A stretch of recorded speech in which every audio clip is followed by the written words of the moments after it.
अब हम लोग क्या कर रहे हैं, हम लोग नोएडा की और भारत की तस्वीर और तस्वीर बदलने जा रहे हैं। वोट का दे दो, हमारी बिरादरी का है इसलिए वोट दे दो। जो विपक्ष मांग रहा है, वोट क्यों मांग रहे हैं कि हमारे गांव के वोट दे दो। अरे भाई, मेरे भाई, बड़े भाई, जरा दिमाग पे नजर डालो, असर डालो। जो नंबर 1 का खरा सिक्का हो उसे जिता दो।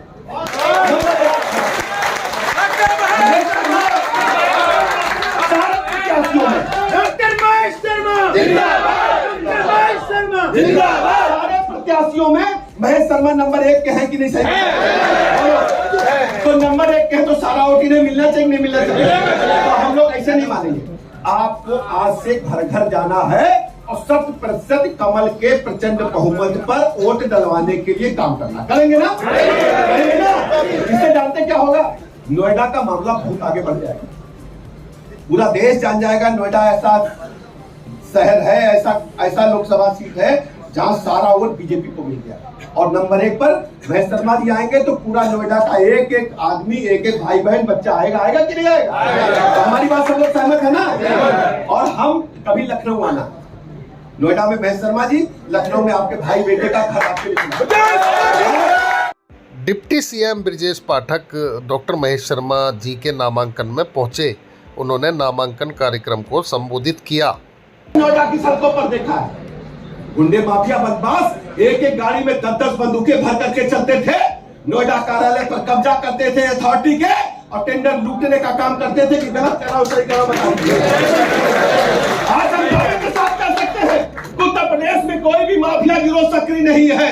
उत्तर प्रदेश से गुंडे माफिया प्रदेश से पलायन कर गए हैं या जेल के सीखों के पीछे सड़ने का काम कर रहे हैं। उत्तर प्रदेश में अब गुंडे माफिया या ऊपर गले में तख्ती लटका करके घूमते हैं कि हमें गिरफ्तार कर लो, हमें गुंडाई नहीं करनी, हमें सज्जनता के साथ जीवन जीना।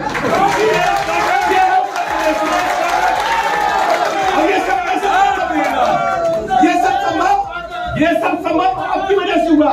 नोएडा के लोगों आपने कमल के बटन को दबाने का काम किया है। 2017 में मोदी जी के मार्गदर्शन में चुनाव हुआ था, आपने 325 सीटें भारतीय जनता पार्टी को प्रदान की। ये सब आपकी वजह से संभव हो पाया है, क्योंकि नोएडा में पूरे प्रदेश आज हालत क्या है? समाजवादी पार्टी के लोग, कांग्रेस पार्टी के लोग गठबंधन तरह तरह के कर रहे हैं। जैसे आप जानते हो, आप लोग मार्केट में रहते हैं, कभी कभी पुराना सामान दुकानदार नई पैकिंग करके बेचने का प्रयास करता है, लेकिन उसका सामान बिकता नहीं है, सारा माल अंदर है। कांग्रेस पार्टी और उनका गठबंधन, भाई समाजवादी पार्टी का गठबंधन 2012 में भी हुआ, याद है? कांग्रेस पार्टी और समाजवादी पार्टी का जब 2 लड़के निकले थे, याद है आप लोगों को? फिर 14 में गठबंधन हुआ, फिर 19 में गठबंधन हुआ, और 22 में गठबंधन हुआ, 19 में तो सपा बसपा का गठबंधन हो गया। लोगों ने कहा कि बड़ी चुनौती है, लेकिन हमारे नेता, जो दुनिया के सर्वाधिक लोकप्रिय नेता है माननीय मोदी जी, भारतीय जनता पार्टी की लहर चली, मोदी जी की लहर चली, सारे गठबंधन साफ हो गए, धराशायी हो गए, और हमने आज आपके सामने नोएडा के प्रबुद्ध लोगों आपके सामने में कहने के लिए आया हूं। ये गठबंधन की राजनीति आप जानते हैं, कांग्रेस पार्टी से विपक्षी गठबंधन जो रामलीला मैदान में बैठ करके रैली कर रहे थे, क्योंकि आप दिल्ली के पास रहते हैं, सभी दल भ्रष्टाचार के आकंठ दलदल में डूबे हैं, उन पर गिरफ्तारी की तलवार लटक रही थी या बेल पर है। कांग्रेस पार्टी के नेता तो बेल पर है, 5000 करोड़ का घोटाला करके बैठे हैं, चाहे राहुल गांधी हो, चाहे उनके शीर्ष नेता। आज भारतीय जनता पार्टी एक ऐसी पार्टी है जो कार्यकर्ताओं की पार्टी है। आप किसी नेता से पूछिए, किसी व्यक्ति से पूछिए, पत्रकार से पूछिए कि समाजवादी पार्टी का अगला राष्ट्रीय अध्यक्ष कौन होगा, तो लोग कह देंगे अखिलेश यादव का बेटा होगा। क्यों भैया बोलना? सच्ची बात है। किसी से पूछो कांग्रेस पार्टी का अगला नेता कौन होगा, तो लोग कहेंगे राहुल गांधी की शादी हो जाएगी तो इनका बेटा, नहीं तो प्रियंका गांधी का। तो बोलो भैया, सही बात है कि नहीं?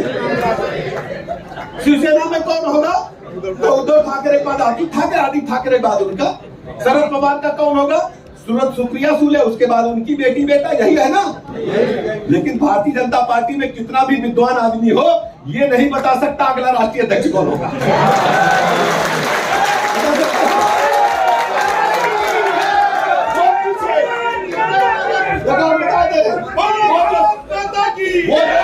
वो जो सबसे पीछे बैठा व्यक्ति है, जो जिसको कोई नहीं जानता है, अगर मेहनत करेगा तो भारतीय जनता पार्टी का मंडल अध्यक्ष बनेगा, भारतीय जनता पार्टी का जिलाध्यक्ष बनेगा, भारतीय जनता पार्टी का प्रदेश अध्यक्ष बनेगा।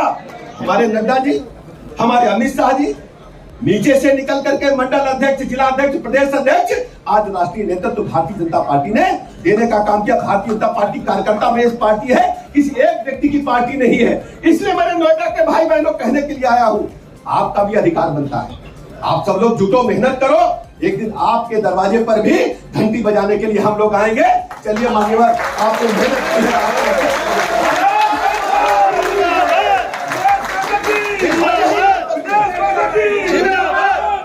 बाबा साहब भीमराव अम्बेडकर ने संविधान की जो रचना की, यही तो रचना है कि सबको लेकर के हम साथ चलेंगे, सबका साथ, सबका विकास, सबका विश्वास हम लेकर के साथ चलेंगे। आज हालत क्या है? तरह तरह के लोग बातें करते हैं, लेकिन नोएडा में तो मैं एक बात और कहने के लिए आया। आप सब लोगों ने कहीं न कहीं मेला जरूर देखा होगा। मेला देखा है? नुमाइश देखी है? नुमाइश मेले में जब 15 दिन बीत जाता है और एक हफ्ता बचता है, जैसे चुनाव की तारीख पास आने वाली, तो आप देखते होंगे बैनर लग जाता है कि पैंट खरीदोगे तो बुशर्ट फ्री में मिलेगी। हमारी बहनें सिलाई मशीन खरीदने जाती, सिलाई मशीन खरीदो तो पावदान फ्री में मिलेगा। लिखा रहता है, बोलिए जल्दी से, लिखा रहता है।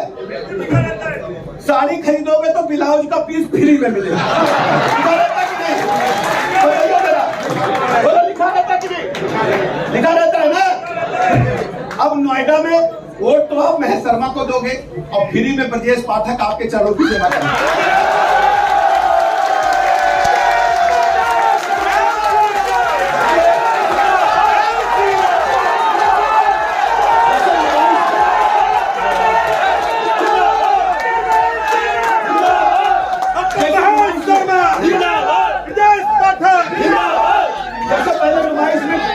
नुमाइश में टाकी जाते थे, टूरिंग टाकी। नुमाइश में टाकी जाते थे सिनेमा दिखाने के लिए। आते थे कि नहीं आते थे?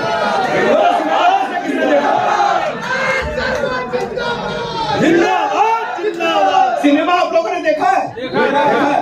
सिनेमा में कभी कभी होता है, एक टिकट खरीदो तो 2 सिनेमा देखने को मिलेगा ना? तो एक टिकट में 200 देखने को मिलेगा। लेकिन बात बनी नहीं। बात बनी कैसे नहीं बताओ? आप महेश शर्मा को ही वोट क्यों दोगे? जब महेश शर्मा जी की बीजेपी की लहर चल रही है तो सारा वोट इन्हें मिलना चाहिए कि नहीं मिलना चाहिए? मिलना चाहिए। अभी लोग कहते हैं कि गिनते लोग, कोई कहता 7 लाख से जीतेंगे, कोई कहता 8 लाख से जीतेंगे, कोई कहता 10 लाख से जीतेंगे। वोट है यहाँ कितना? 27 लाख। कितना वोट है? 27 लाख। और महेश शर्मा जी ने आह्वान किया, सारा वोट पड़ जाए, है ना? हम कहते हैं भैया 80% डाल दो। सच्ची बात है कि नहीं? बिल्कुल सही। अब वोट